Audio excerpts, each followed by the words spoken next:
So guys, as you can see, this is what we're doing now. This will probably be our second video.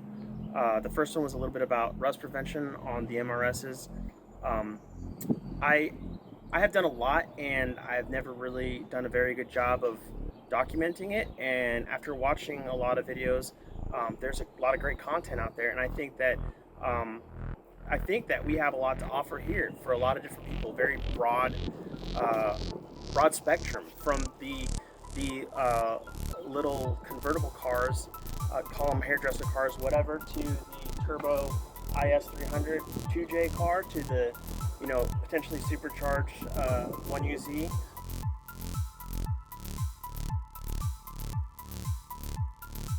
To the Paxton supercharged 4.6 liter modular Johnny boy Mustang that we got. So and there's more. There's the RX7 as well, so all the rotards can come along as well. And I can say that because I am a rotard. So we're trying to get it going, trying to get some momentum, and I promise that I will do my best to show a lot of interesting things that I haven't seen yet on YouTube. So that's the goal, and I do appreciate it. I appreciate all of the comments already, and all you guys that are subscribing, and I hope to build new relationships and just have a lot of fun, and maybe teach some people some of the things that I picked up in the last 20 or so years doing this. So after we thought about everything, after we looked at that car, and after we started immersing ourselves in what is MRS and the whole idea of it, and I want to talk a little bit about, why did people buy these first off? Because the MSRP on that vehicle base price was $23,380, and then you could get a comparable Miata for $21 and some change.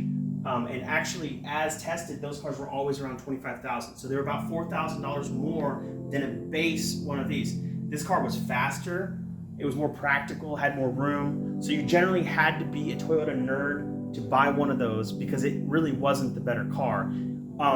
But we're definitely not doing this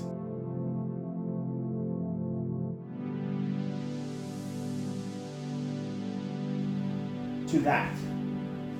We're gonna do this to that, and then we're gonna face those two cars off. So we'll detune this so that it makes 300, or whatever we can get that turbo doing, 250, 300 wheel. And then we're gonna face those two off.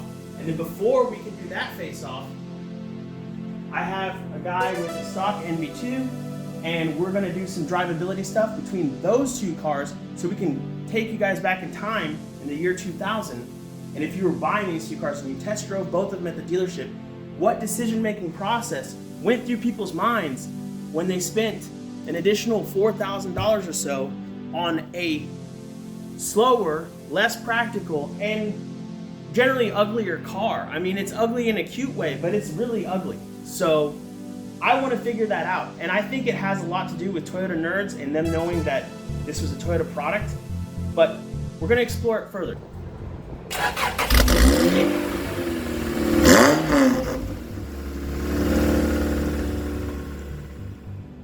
This right here, I don't want anyone to think that I think that this is super cool. This is a work in progress. Obviously, somebody put a lot of time, spent some money, but it's rough around the edges. We have the things that count. So we've got the 2ZZ, and I believe it was purchased from Monkey Wrench Racing.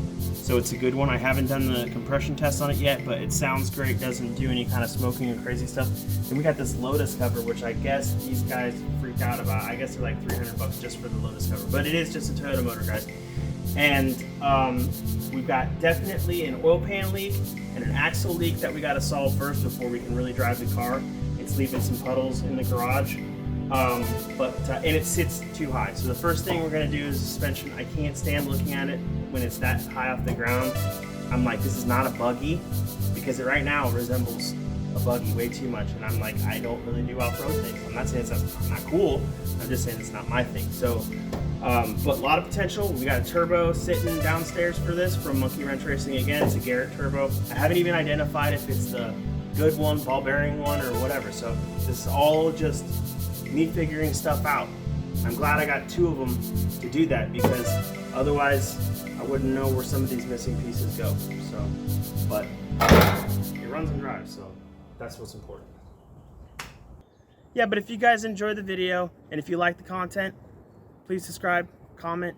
All that stuff helps. So thank you very much.